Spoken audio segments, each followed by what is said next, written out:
Pit bulls have been banned from cities and even countries.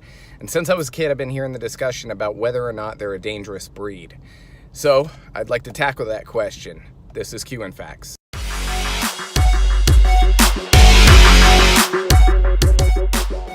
So before we can tackle this question, we first have to understand nature versus nurture.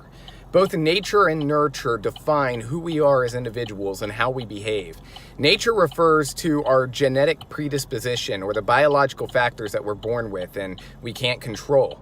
And then nurture refers to our environment and our experiences, all those external influences that kind of shape our personality and also affect our behavior. With that, we can clarify our question because I think most people would agree that a dog that is raised to be aggressive is going to be aggressive. So our real question is, are pit bulls as a breed, their very nature, aggressive or dangerous? Goldstein says there's no question the animal can be vicious, but it's often viciousness brought on by training and not by instinct. When we first look at the research, it doesn't seem to favor the pit bull breed. One study found that 51% of all dog attacks were caused by pit bulls. Another study found that 66% of fatalities caused by dog attacks were also caused by pit bulls. So this would suggest that pit bulls by nature are dangerous or aggressive. However, we need to take a closer look at these statistics to see their validity because there are some real problems with this information. The first problem is that when we refer to pit bulls in these studies, we're actually referring to 4 breeds of dogs.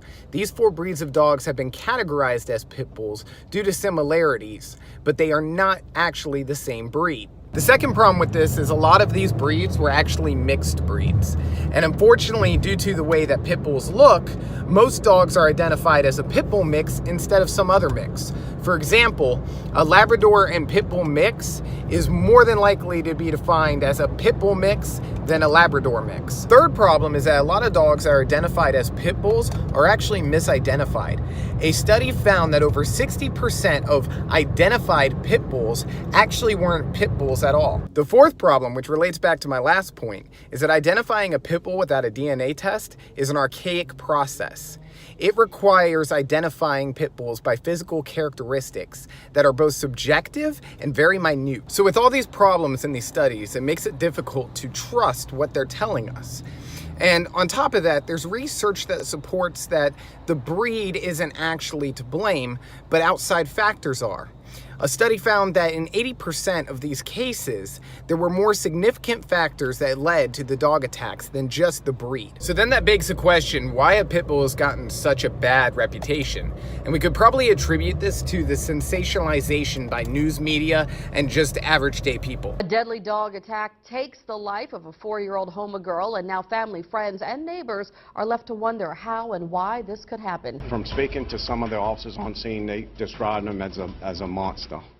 This was a big dog. This sensationalization leads to a lot of misinformation, and we can see examples of that, like with the myth that pit bulls have a locking jaw. I have to be clear, pit bulls don't have a locking jaw, and this more than likely came around after people experienced the strength of their jaw and just interpreted it as such. And though the pit bull does have a strong jaw, on average it's measured at about 235 psi, which is less than the German Shepherd, the Doberman, the American Bulldog, and even the Rottweiler. Some of this sensationalization could also probably be attributed to the pit bull's history. Around 300 years ago, when dogfighting became popular, pit bulls were chosen as one of the most popular dogfighting breeds. However, this was done variably, and 300 years is a short period of time in genetics, so we can't say for certain what effect this had on the breed as a whole. We should also note that there are plenty other dog breeds that have been bred for their aggression and for their strength over a much longer period of time, and yet they don't carry the stigma that pit bulls do. On top of all this information, your chances of dying by a dog attack are very, very slim. In fact, you have a greater chance of dying by a hot dog than you do an actual dog. So there you have it, guys. The facts say that there is no valid evidence to support that pit bulls are dangerous by nature as a breed. Any dog can be dangerous, and that has to do with their environment and how they were raised. Those are the facts. Thanks for watching.